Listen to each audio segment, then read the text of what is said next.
Good morning, everybody. I'm Leif Nelson, and thanks for coming to the Data Colada seminar series. Today, it's my pleasure to introduce today's speaker, Abdullah Almaatouq, as well as our three excellent panelists, Ray Reagans, Dean Eccles, and Milena Svetkova. In addition, Joe Simmons is here as well, as always. For our participation, Yuri Simonson is traveling this week and may join us later. It would be a surprise for everyone if he does. Lastly, if you haven't been here before, the easiest way to interact with the panelists is with the Q&A function at the bottom of your screen. You can submit questions or comments, and we'll hopefully get a chance to voice them or at least read them. But even if we don't, you can be guaranteed they will get to Abdullah at the end because they're all saved for him. Okay, so with that, Abdullah, the floor is yours. Thank you so much, Leif. I'm a big fan of the work that is being done at Data Colada, so it's really an honor to be here. So thank you for the opportunity to talk about my research. So what I want to talk about today is some ongoing work, and it has been ongoing for a while. So there are a couple of things that we haven't really figured out, and there are some rough edges. But I decided to present such a raw work anyway for two reasons. The first is when I actually asked the organizers what kind of talk would be appropriate for the seminar, they told me to talk about something that I'm excited about. And typically I'm more excited about work that is ongoing as opposed to something that is published. People can just go and read the paper, or I've talked about it already many times when it was ongoing. And the second reason is that I think by presenting this kind of still kind of rough around the edges kind of work, it will increase engagement of everyone, because there are plenty of opportunities for people to constructively shoot things down and potentially and give us a reaction on the things that we are planning on doing next. So with that being said, the work has really two things going on. It's kind of a mouthful title, but it's kind of all of it is in there. The first part is really the substantive problem that I'm interested in, which is developing a language to describe tasks that can be performed by groups when we are trying to study questions related to collective performance or to team performance. So that's the first part of the talk. And the second part is going to be more of a methodological perspective that we've been calling high-throughput experimentation, which I think it's much more applicable to many questions that can be studied experimentally in the social and behavioral sciences. So it's not specific to the use case that I'm going to talk about here. And basically, the talk is putting these two things together. So how can we use this high-throughput experimentation approach to understand the role of tasks in determining team performance? All right. So to motivate this work, I hope that you will kind of believe me when we say that team performance is something that academics seem to be really interested in studying. Researchers from many different fields are producing many papers on the topic for decades now, perhaps for a little bit more than half a century at least. And luckily, this problem is also of practical interest.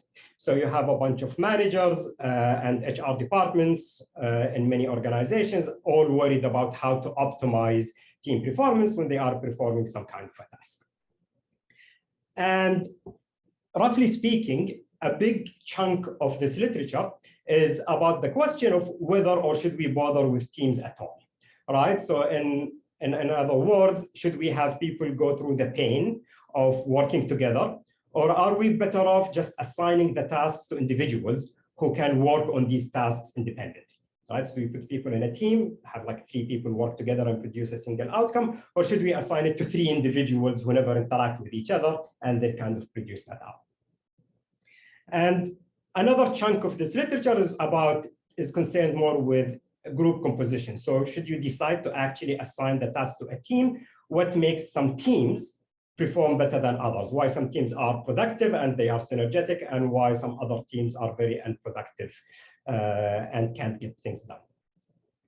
And surely researchers were able to generate quite a long list of things that seem to matter in determining the answer to these kinds of questions.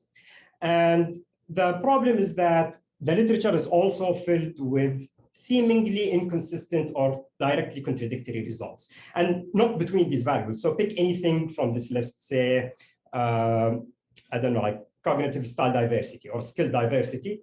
And you can easily find a paper that will find a positive effect. So increasing skill diversity increases team performance. You'll find another paper with an experimental evidence of a negative effect. So increasing skill diversity would actually reduce team performance, and a bunch of null results where skill diversity is actually unrelated. And this is true for any of these attributes that I looked into. Just the literature is filled with seemingly inconsistent results. And of course, it is more nuanced than this. So there are like people talk about scope conditions and things like that. But really, if you are a manager who is trying kind of to use science in their practice, they'll have a hard time figuring out what to do. So anything that they would do, they will find an evidence that this is the best thing that they could have done or the worst thing that they could have done, or maybe it had no effect at all. And one thing that I want to kind of emphasize about this kind of incoherency problem or inconsistency of result is that I don't think the problem is that we lack some theoretically informed hypotheses about the causes or predictors or the determinants of team performance. If anything, it's quite the opposite. We have too many hypotheses and too many empirical and modeling results. And what is really unclear is when or under what conditions any of these results actually apply. Like when do you actually, which results are relevant for which kind of situation. So after obsessing over this problem for a couple of years now, it became clear to me, at least, that the answer is, it depends, which is probably like everything else in the social and behavioral sciences. Any question is the answer to it is essentially, it depends, but then it depends on what. And kind of my proposal for now, and I'll maybe expand on that later on, is that it highly depends on the details of the task, of the thing that is being performed. So this is kind of my claim. The details of the task could explain these puzzling results in the literature when we are trying to answer those kinds of questions, which maybe I hope many of you will think is also a reasonable hypothesis. So now what? I forgot the rules of the game. Is it okay to ask him a question now? Yes, please interrupt. Only because you're visiting the University of Chicago, and this is in the spirit of the University of Chicago, interrupting. I know where you're going with task, but how do you want me to think about the factors that matter? Do you want me to take those as given, or do you want me to be thinking about a taxonomy for them as well? And this isn't something you need to get into now, but that's what this talk is leading me to ask. So I know where you said task structure. How do you want me to think about the items on the previous slide? You want me to take those as a given? There's no reason to think about some reduction of those? So for now, I want you to think of them as given, that they have no effect. It's only about the task, and I'll go back to them. So it's kind of the asterisk here, that there are other things also. It depends on it, like group process and team composition, and I'll get back to those later. But I think just to illustrate a little bit of the point, I think this will be kind of a good starting point. But yeah, they are probably important. Everything in the social sciences, actually, everything kind of has some sort of an effect on the outcome. And there are some complicated interactions, but let's kind of narrow it down to task characteristic and see actually how difficult it is, even considering that kind of sliver of the problem, and how maybe the way of thinking about it can inform these other, how to study these other variables. Good? Okay. So given kind of by posing this hypothesis here, you say, I mean, one of the natural reactions is, well, you go and test it, right? So all you need to do is kind of to run some kind of an experiment where you vary tasks systematically, and then show that the qualitative results about the importance of different team compositions or any of these kind of conflicting results change as a function of the details of the task, right? And that should kind of test this hypothesis that tasks matter. The problem, well, the good news first is that we already have a bunch of task taxonomies to sample tasks from in some systematic way. So here's a bunch of them. If you're kind of familiar with this literature, these are familiar to you. If not, just like these are like few people who sat and thought really hard about what makes different group tasks different and kind of came up with these kind of dimensions that might matter, right? So and probably the most known, I think, is this McGrath, which defines 8 task types and generate, choose, negotiate, and execute, and so on. But anyway, so there are a bunch of them out there. So just go there and sample tasks in some systematic way that covers the space of one of these taxonomies. And the bad news is that I think they are not good enough for this exercise that we want to do, for testing this hypothesis. And that's for a couple of reasons. One of which is that the same task might sit in multiple places within the same taxonomy or nowhere. So if you take some real task that you want to run an experiment with, it might actually involve both like some sort of problem solving, but also creativity and also like idea generation. It's not like one kind or another. So if you take that task and you try to classify it according to these taxonomies, it actually sits everywhere in that taxonomy. And for most tasks, all of them, they sit almost everywhere. So in other words, kind of the task types defined by those taxonomies are not necessarily mutually exclusive nor collectively exhaustive when you try to use them. The second problem with it is that even tasks that fall within the same type or category can be qualitatively very different. So you take like 2 problem-solving tasks, and according to one taxonomies, these tasks are of the same kind, right? But they vary in some very qualitative and meaningful way that this taxonomies are not necessarily capturing in terms of their outcomes, but also the group processes when they are trying to solve them. And like just if you hear about them, you say like these 2 tasks are not of the same class or in the same category. And finally, as I said earlier, people just sat and thought really hard about what makes these tasks different and classified them into those categories, but they didn't necessarily try to relate these categories to outcomes that we are interested in. So it's not that they actually said, okay, like these dimensions, if tasks vary along them, then you need individuals as opposed to teams, or you need to have teams of these characteristics. It's just they thought about the tasks in isolation, but they are not necessarily informative of the kinds of decisions that we want to make by understanding those kinds of tasks. So these are kind of some of the they are very useful way of thinking about the task, but I don't think they are necessarily readily usable for the kind of exercise for testing the hypothesis that I posed, that these results can be reconciled as a function of the task characteristics. So what do we need? I would argue that what we need is a way to map tasks and make them comparable. We can make like apple-to-apple comparisons between these tasks, measure some measure of kind of distance. And this thing will allow us to identify a range of tasks over which some theoretical or empirical findings are applicable. So we say that for this range of tasks, this results is applicable. For this, like outside of that range, some other results might be applicable. So I'm assuming that results in the literature are correct and truthful, but we kind of are trying to identify the scope conditions in a more rigorous way, perhaps. And how to do it is the bulk and the meat of this project. Are there any thoughts or questions, perhaps from the audience or the panelists, before kind of I move on into the actual work? Okay. So the most important concept for this project is what we call the task space, which is an abstract space where all tasks live.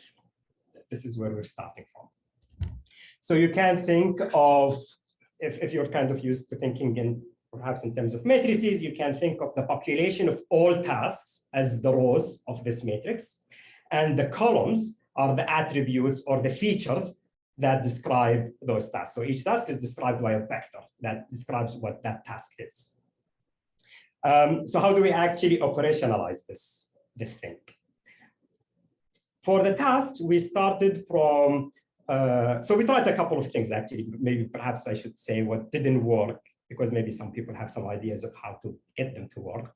But we started kind of working with the librarians and trying to do some kind of systematic review in order to extract papers in the literature since the 1960s that used tasks in experiments to study group performance. And that was quite noisy, so it ends up like no matter how we filter things out, we were only able to bring things down to 10,000 papers. And when we actually tried to examine them manually, there was like very low precision and like also low like recall, and it was quite noisy. So what we did is kind of a little bit more of a manual search and crowdsourcing. So we're reaching out to our colleagues who are interested in studying these questions and asking like, tell us about all of the papers that you know that use some tasks in experiments that you can think about. And we started with those as kind of the population of tasks. So far, we found around 150 unique tasks used by a little bit north of 400 papers. And we are still adding tasks as new papers get published. If I feel like I have a question. Abdullah, yeah, just, I mean, maybe this is built into this, but when I think of tasks, I can think of lots of them, but when I think of tasks that are studied by sociologists or psychologists or operations researchers or whatever, that is a considerably narrower set. And I assume that they're filtered not in some natural random sampling, but they're filtered such that these are things that we can do in office space, or these are things that we can do online. How do those those filters sort of get swept up into all of this, and how are they considered? Yeah. So no, you're absolutely right. So tasks selected in the literature are not sampled in some random way from this space of tasks. We know that. Even not they are sampled proportionally to how interesting those, or like how representative those tasks of things that we care about in the real world. There are constraints about like physical space and like how do you operationalize experiments, and kind of all of these kind of experimental constraints affect which tasks get selected. And then there are like some tasks become popular in the literature for reasons that, or I would call them for no reasons, just because some seminal paper published in some fancy journal used some tasks. Now you don't have to justify selecting that task. You say like, oh, that paper in science used it, so now I get to use it and study some other kind of questions. Don't even ask me why I selected. So this is an important question, and definitely it's effective. So, and I'll get back to it to talk about how would that affect what we are going to do with this matrix, because this matrix is not the end point of how we are going to be describing tasks, but the starting point. So I'm going to talk about how to affect it. But also there is another kind of filters that are necessary for the type of questions that we are asking that also narrow things down. So for example, we are interested in questions of like, should we assign the task to a team or to individuals?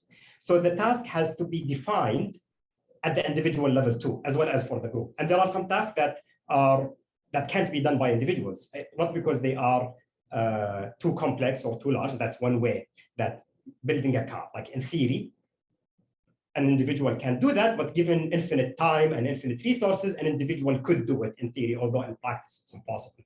But there are other tasks that even in theory can't be done by individuals. Like if you think about, and the literature is filled with them, is like this cooperation literature. So there are a bunch of game theoretic tasks, like public good games or like Prisoner's Dilemma and all of those kinds of things that are not even defined for an individual. You can only play these kind of strategic interactive games if you have two players. So they are not defined at the individual level. So we can't ask the question of should we assign it to an individual or to a team when we are trying to preserve the commons, for example. So that's also narrowing down the kinds of tasks that are involved here. But then again, for the sampling one, it's much more consequential on what we are going to do, and I'll come back to it towards the end of the talk. Okay, so I indirectly follow up on this, and so in a sense, you're going to be doing a bottom-up approach. So have you imagined, perhaps even embarrassing people like me, of giving us features and then asking us, well, what kind of task is this? So almost like a top-down expert way. I mean, maybe it's good, maybe not so good. But how do you do that approach as well? Yeah, no, so we're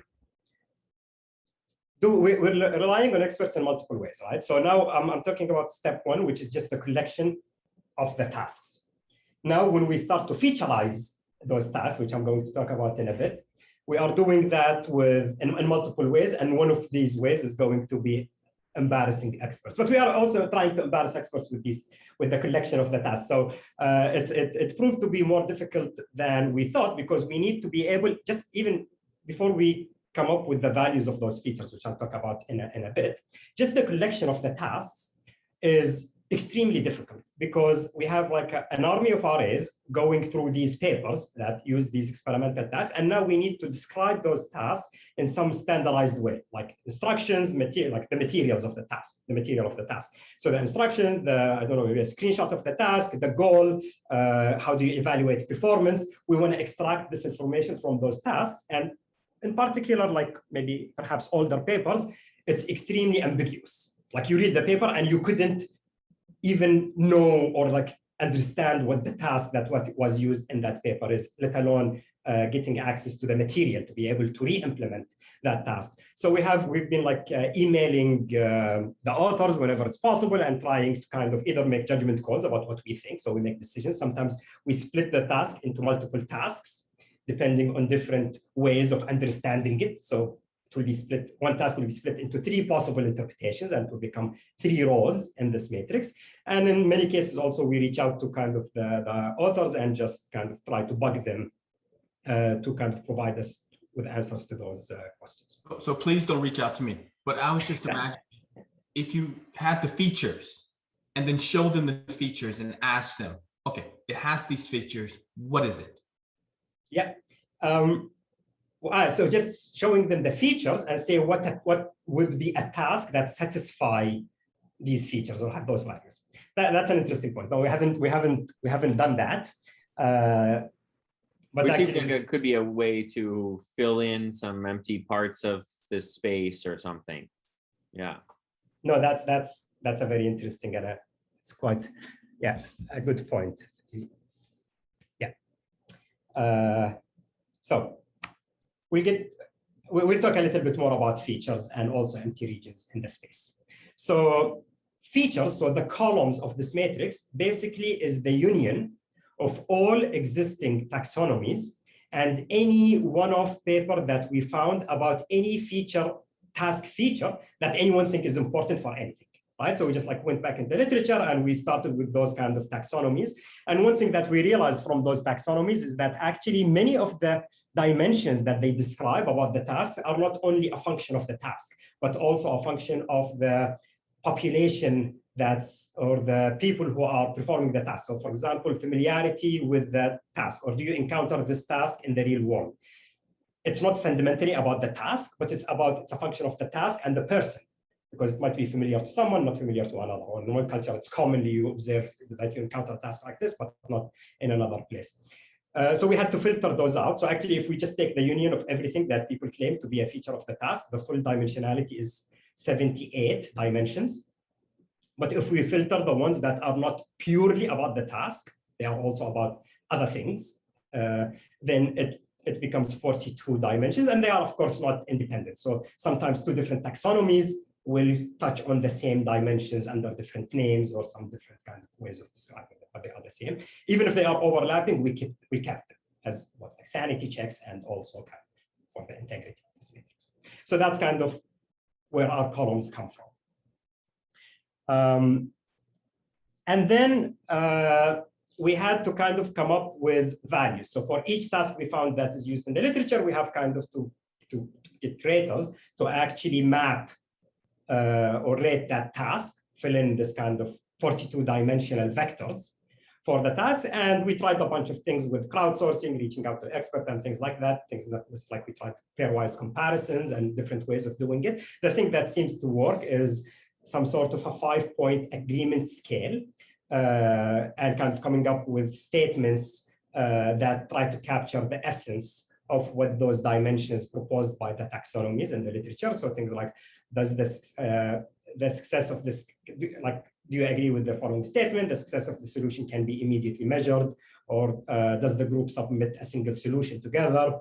Does this task require resolving differences in perspectives? So it's kind of a 5-point agreement scale seemed to be the thing that generated kind of the most, the least noisy data. And we had a bunch of raters that do it, and then whenever they disagree, we put them together in a room and they have to reach consensus. And if they can't, then we get involved also in the process of rating it. And many times when people disagree on the value of a dimension, it's because the task is not well defined across that dimension.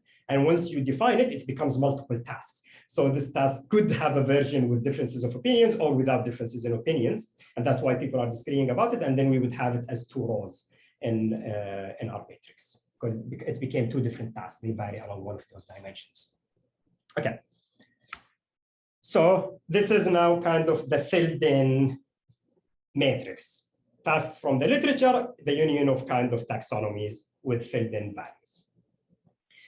And maybe any thoughts or questions before we get into the exciting stuff? I just wanted to make a comment, cannot miss this opportunity about the self-similarity of the problem as, making a task to classify tasks and the possibility of, some of the issues you're trying to study contaminating your classification. So it's, there's probably no solution to that, but, how do you decide that two people is better than, bringing in more independent classifiers?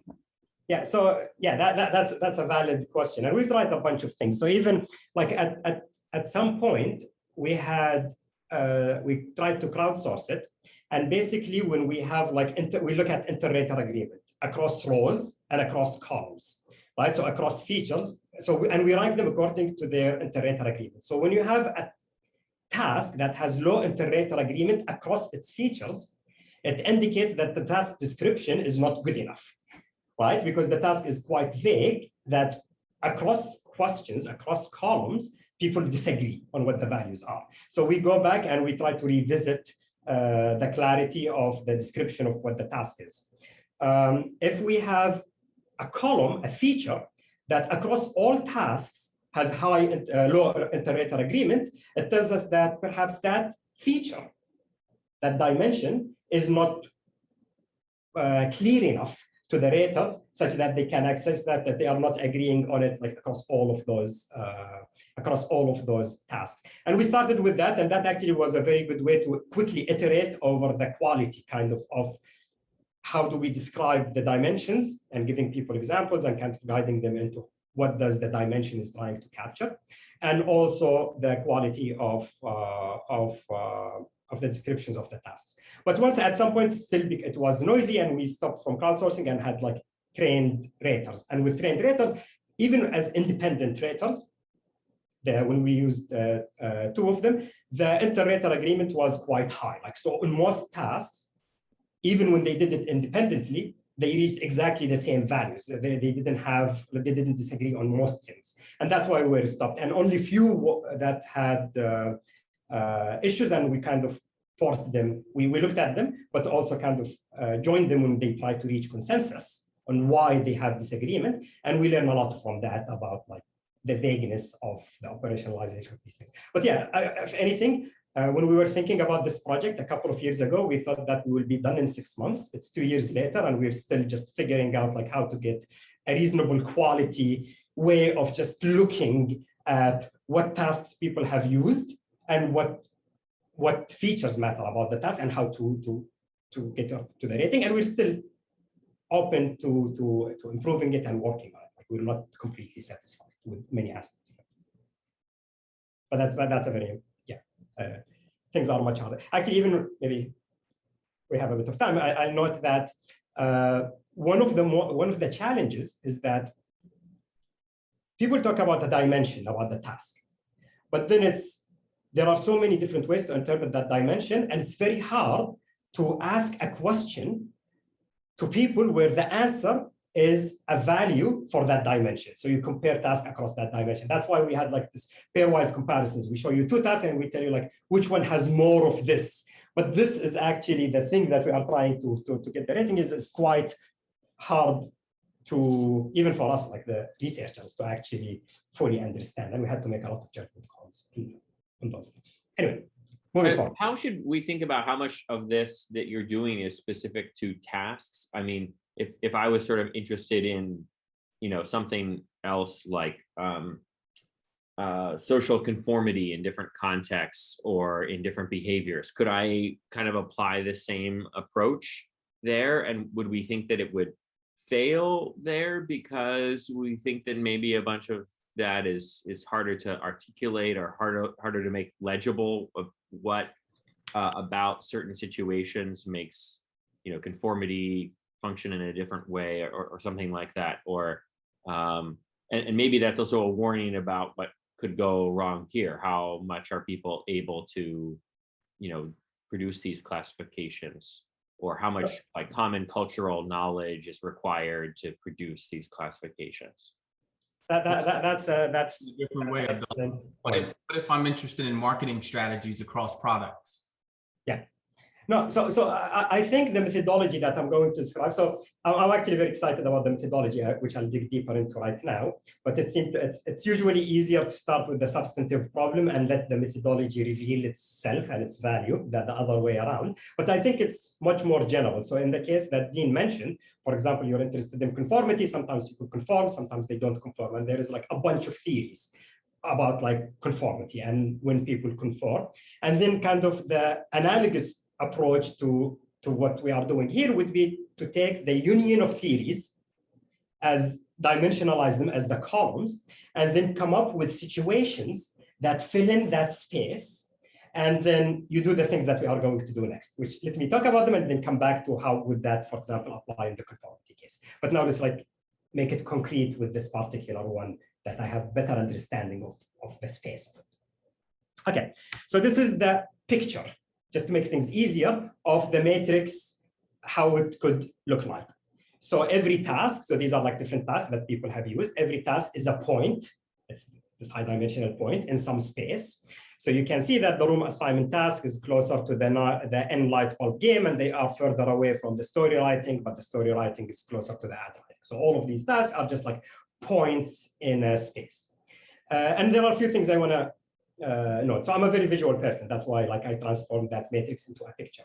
This is not how the matrix actually looks like. So we are working with the 42-dimensional space. I'm just showing a 2-dimensional picture here to illustrate a few ideas and intuitions that will also hold in high dimensions. So I don't want you to think about this as PCA and how much of the two first principal components explain of the variance. We are working in the actual high dimensionality. This is like a toy picture of how it could look like.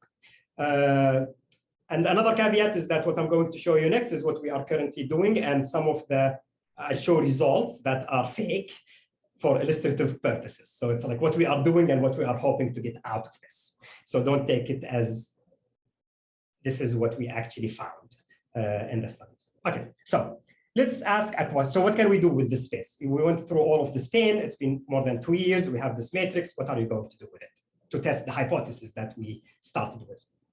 Well, let's ask a question that is asked by hundreds of papers in the literature. Which attributes at the individual level best predict group performance? And there are a bunch of theories out there.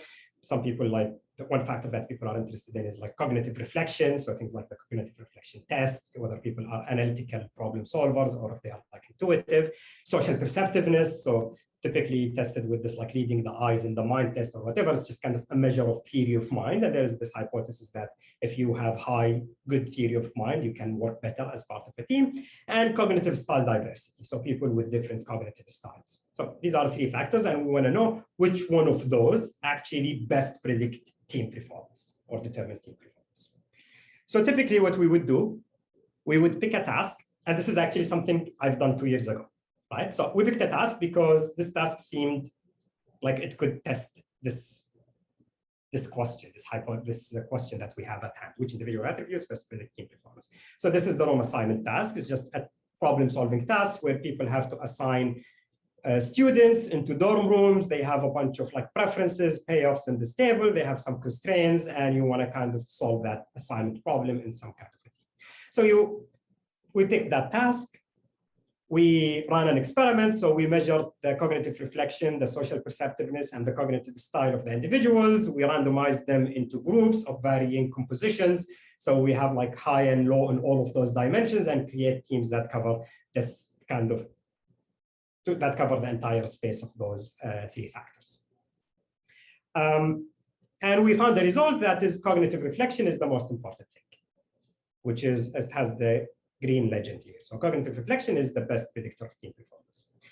So now we know that that point is green. on the room assignment, the cognitive reflection is the most important thing. But of course, when we write the paper and in the abstract, we make it sound as if the entire space is green, right? Because no one cares that you found in your specific task that cognitive reflection is the thing that matters the most. We are not going, like, that's just one instance, but we can use theory or whatever in order to generalize, and now the whole space is green. Just like the title of the paper, cognitive reflection is the best predictor of team performance. You paint the space green. However, the knowledge you generated by running that experiment looks like something like this, where probably you room assignment, the answer is green, maybe for other kinds of tasks that are similar to it, but you have no idea for kind of this psychophysics kind of a task, like the random dot motion, whether the results hold or not. So this high throughput approach tells you that you are not done when you run that experiment, and you can't use theory to generalize, but you have now to run this other experiment that is most informative or most likely where your results won't necessarily hold. So like some sort of an uncertainty sampling. So you pick that task, just like maybe it doesn't matter what the task is. You rerun the experiment, similar design, you randomize people into those groups, but now they are doing something else. And now you find that social perceptiveness is the thing that matters the most. And now you know that that point is yellow, and you update what you think about the segmentation of the space. So now you say that in this region, in those kinds of tasks, cognitive reflection matters the most. In this other region, under those other range of conditions, social perceptiveness is the thing that matters the most. Again, this is the kind of knowledge that you generated. You don't know what happens there. And you do this iteratively, right? So you sample a point to test the theory, you sample an experiment, you learn from that experiment, and then you keep doing that repeatedly. And something that I want to kind of point out is that sampling each point costs around $15,000, right? It's running an experiment. So typically each paper is a single experiment. It's just one task of a population of possible tasks that you could have run your experiment on, testing the same factor that you are interested in. So this can get very expensive very quickly. So you couldn't just like exhaustively test your thing across the entire space in a grid search fashion. And a lot of the work that we are doing is how can we, and I can talk about that if there is an interest, is like how do you sample the points? But let's assume that we have the algorithm that tells us exactly which next experiment to run, such that we learn these boundary conditions as efficiently as possible. So this is kind of the outcome of this process. Kind of one question here is just like how does this compare with the process of science and the incentives that individual scientists face? So you might think that, say you did that study and you painted the whole area green. It could be that actually my incentives as somebody else working in this space is to find something that disconfirms your claim. Or disconfirm my claim. Disconfirms your claim. And so I similarly am incentivized to choose some point that's far away from you. Or actually, I might even have more desirable incentives. I'm incentivized to choose a point that's as close to your point as possible, but that I have reason to believe your result will not hold for.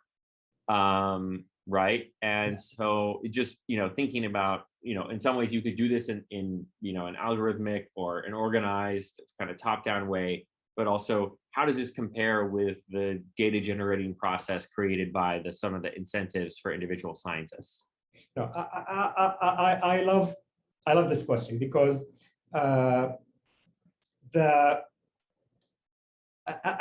what we want to actually achieve with this method is some kind of adversarial sampling. So even the algorithm is incentivized to find the point that most likely to disconfirm the current theory. So if we think about the meta theory as this is the meta theory that we have at this point in time, which is this region is green and this region is yellow. When we are sampling the next point with this kind of uncertainty sampling, we are actually picking adversarially within the space the point that's most likely to disconfirm the current state of algorithm.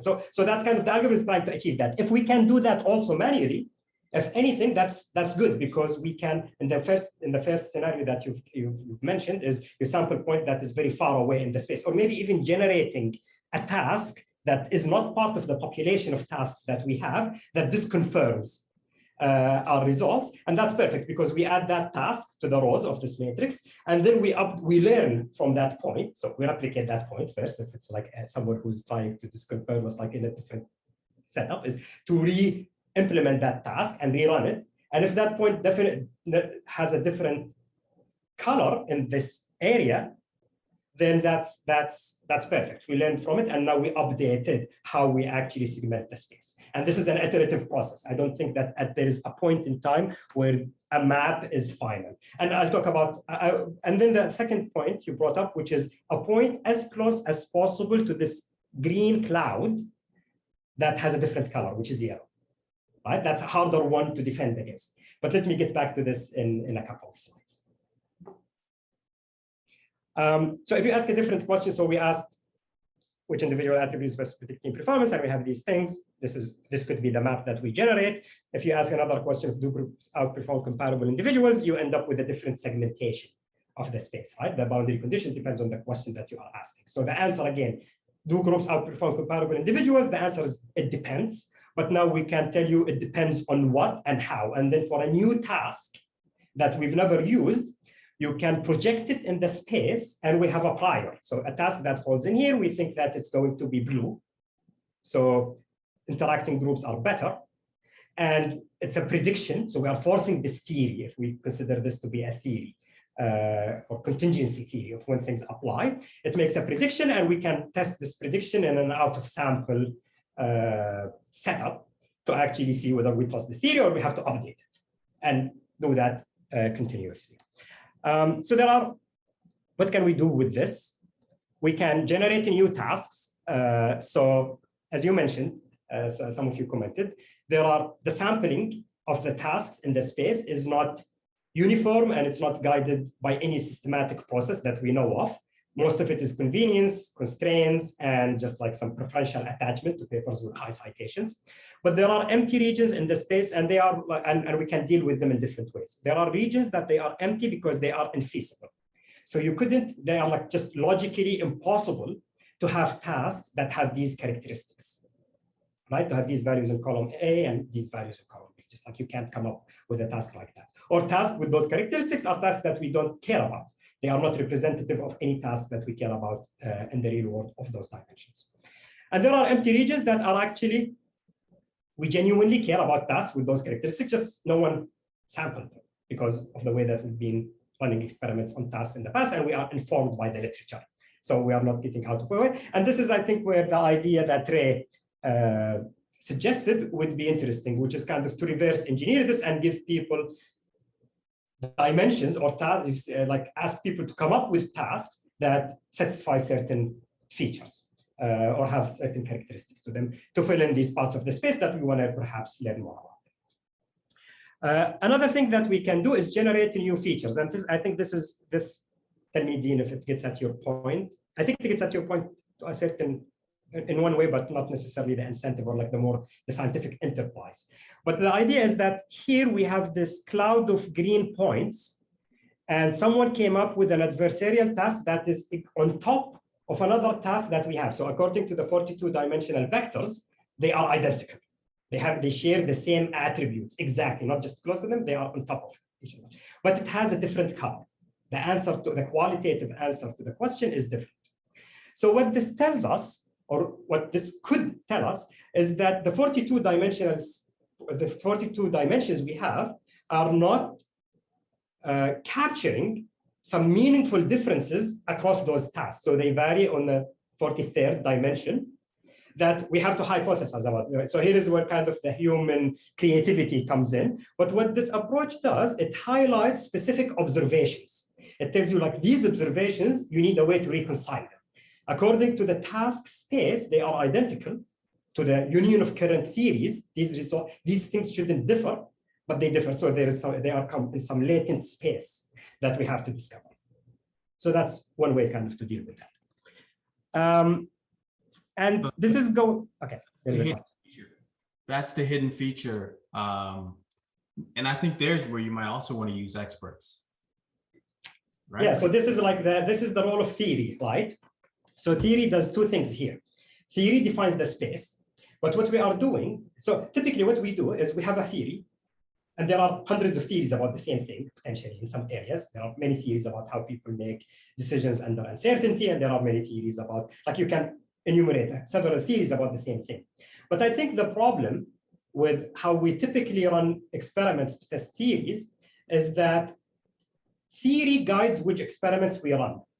And then when theory informs the theory testing experiment, the design of the theory testing experiment, they become wedded to each other. So you actually run the experiment in the region in the space that where your theory applies within the scope conditions of your theory. And if you push it far enough, you're something. And how do people usually do it? And I've done this. So this is in the past. So it's not like something that I would say that I was resilient to, which is we run a bunch of pilot studies. The results don't necessarily align with our predictions. We say, oh, you know, because the task is too hard, maybe the task is too simple, we didn't give people enough time, oh, this population is too noisy, and you keep like tweaking the experiment, and then you find an experiment that fits your results, you pre-register that. You say, oh, I pre-registered this experiment, and now you run the study, and it's like a pre-registered experiment that actually verifies your theory, and now I can use my theory to generalize to other instances. But actually, you couldn't generalize to other instances because it only applies for a certain set of parameter values for the experiment that you decided. So it's by starting with the union of theories as the space of experiments that we could defining the space of experiments. So according to all theories, the sampling is theory agnostic in the sense that we're not sampling regions in order to favor any theory against other theory, and those theories are high-dimensional things. But it's agnostic in the way that we are sampling. We are testing theories simultaneously, and we are learning when to apply different theories and trying to adversarial way, trying to select experiments that will break our current understanding of when different theories apply. Right? So this is kind of where I think it differs from the typical one at a time experiment where you have a single experiment testing a single hypothesis. We are testing multiple theories, all theories we found simultaneously, and the experiments are not favoring any of those theories against each other. This is going back to we have 10 minutes. So this is going back to Ray's point in the beginning, which when he brought up the fact that I focused on the task, but there are like a long list of things, many of them are task and related. And what we are doing in this project, so to think about team performance can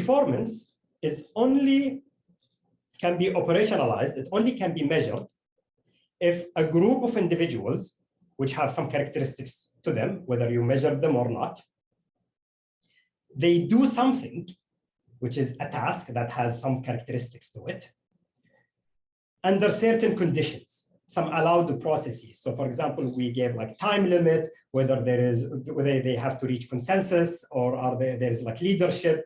There are like a bunch of processes that constrain the type, like the network structure, they all live in this process space. So actually, the team performance lives in the product of these three spaces.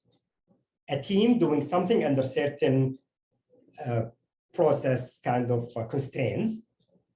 And what we did is, in the first question that we asked, when we asked about social perceptiveness, cognitive reflection, and cognitive style diversity or whatnot, is we constrained our attention to a small region in the team space. They could have varied in many other factors that we just ignored, we assumed to be unimportant.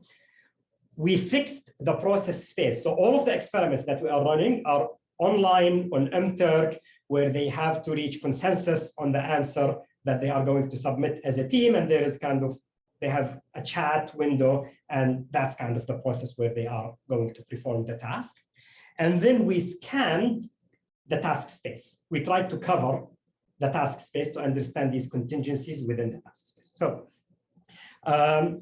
So this is still a partial understanding of the space. So is that useful? Is this whole thing, this whole exercise is useful if the results here are contingent on the things that we didn't actually look at or manipulate in these other two spaces.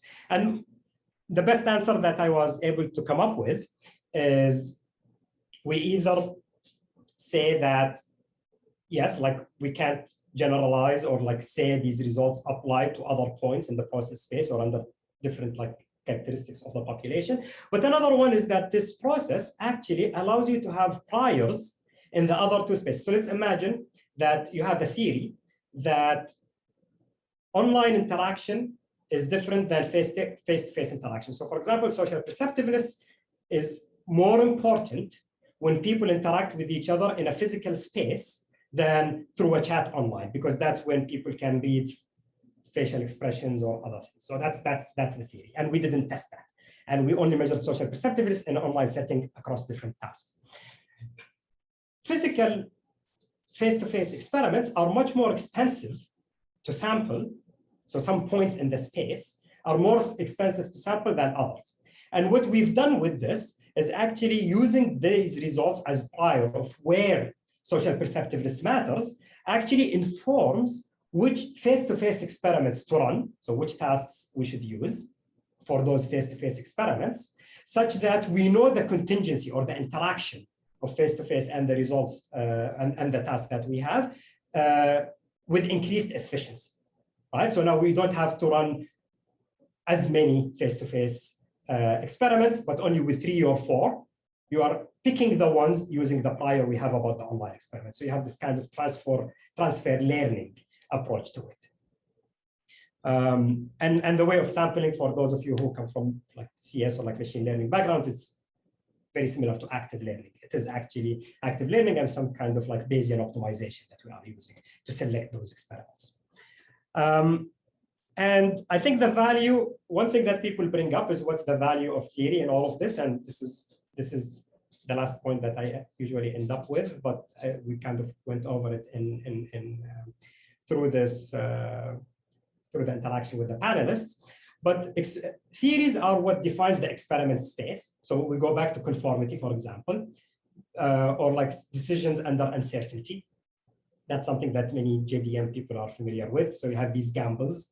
Choice A, you get $1 with 100% certainty. Choice B, you get $2 or $3 with 50% certainty, or with whatever distributions. So you have gambles and you have a bunch of theories: expected value, expected utility, prospect theory, and some other like reinforcement learning kind of things that try to explain what people do. And all of these theories have evidence that supports them. So sometimes people behave as if they are maximizing their expected utility. Sometimes they are behaving according to these other theories. And there are individual experiments that kind of verify those or like corroborate those theories or disconfirm them.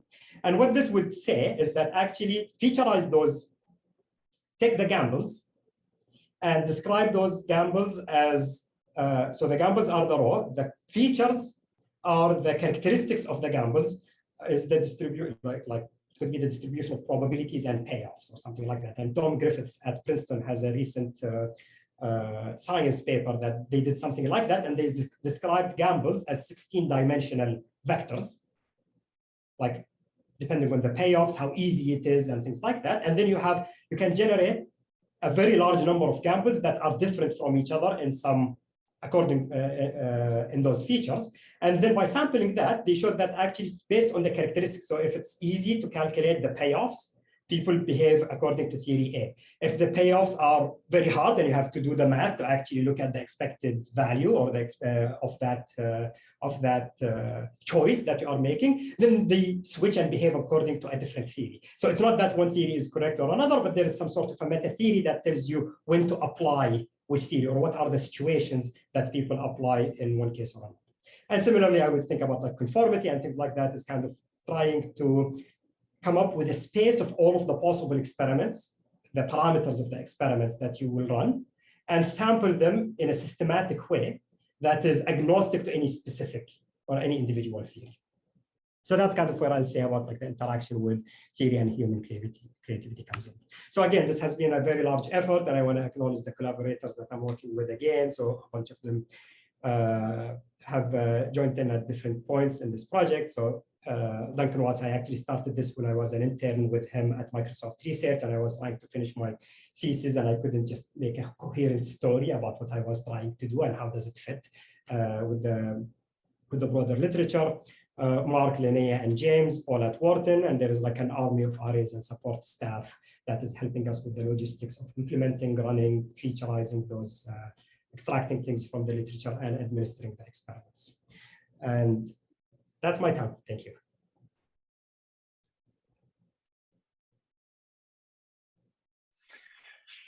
Thank you very much. And thanks to all of our panelists. We're almost at the end of the hour. I feel I cut someone off last week, so I feel bad. Do any of you have any final questions or thoughts for Abdullah before I sign off? I had a question just about, what's required in terms of the organization of science to like make an effort like this happen, right? So if you're doing this in a more distributed way, then scientists put up their 15 grand or whatever to run an experiment, and they kind of move on. But there's some incentives where some rewards accrue to that individual.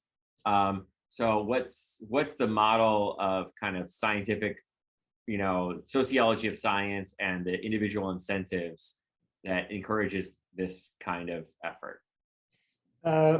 No, definitely. And this is a tricky one to answer. So we are actually working on a perspective piece that's trying to kind of think about that.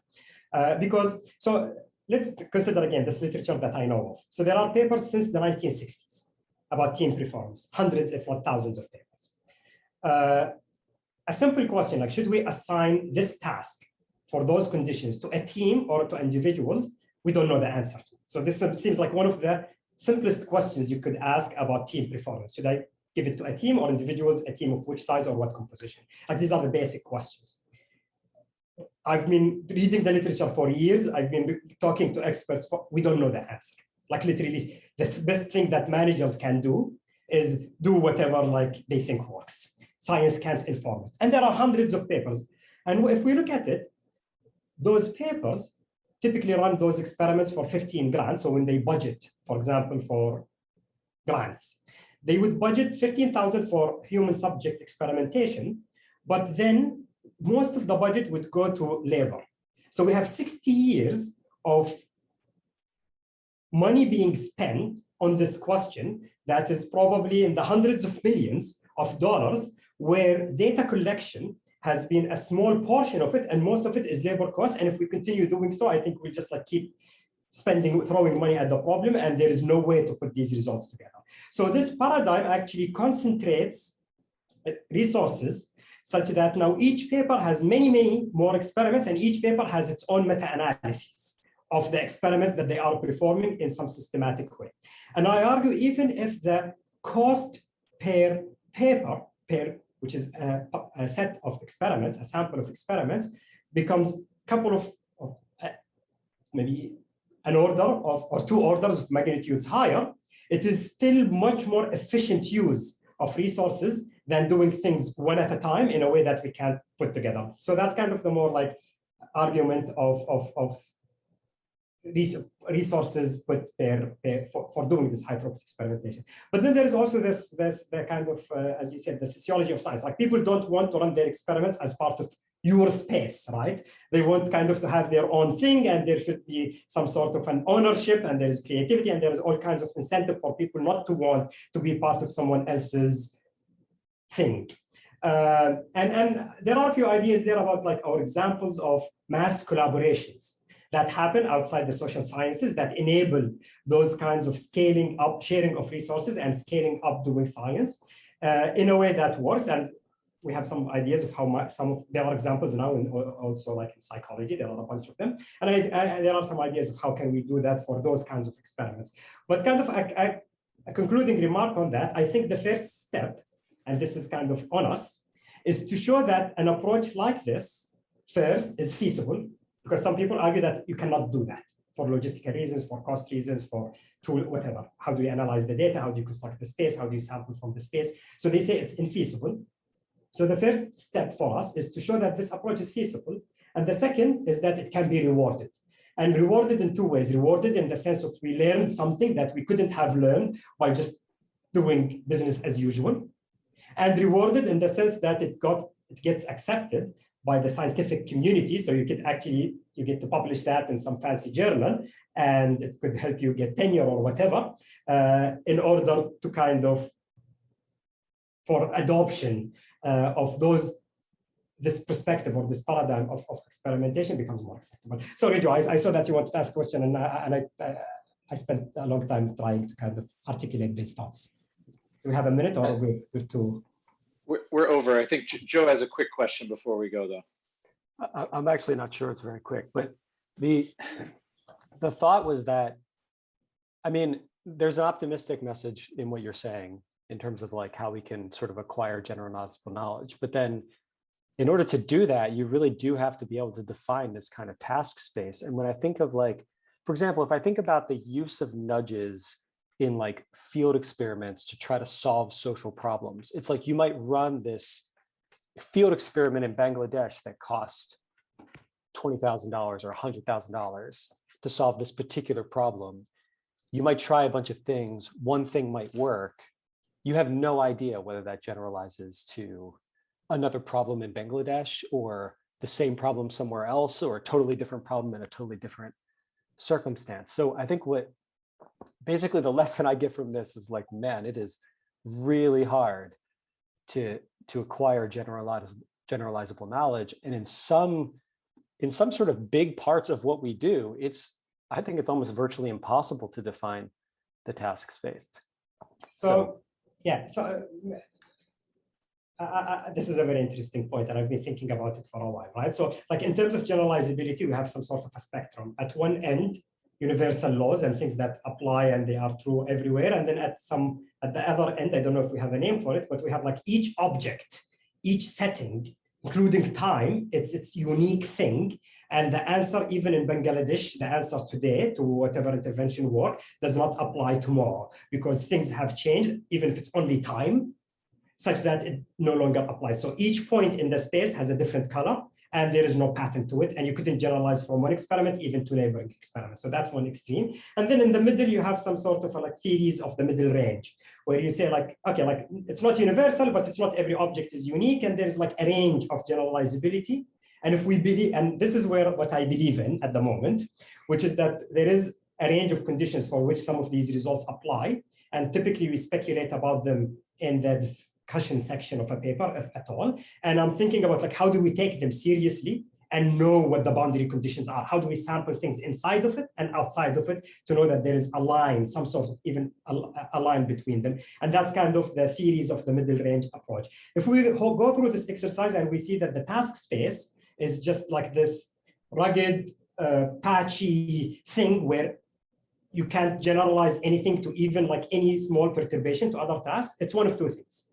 Either all of the existing theories are useless because we use theory to generalize, and all of existing theories can't help us generalize to tasks that are indistinguishable from the perspective theory. So it's either we throw all of the theories and we come up with new theories that maybe will be able to allow us to generalize. That's the goal of theory. Or the second is the more pessimistic view, which you're alluding to, which is there are no theories.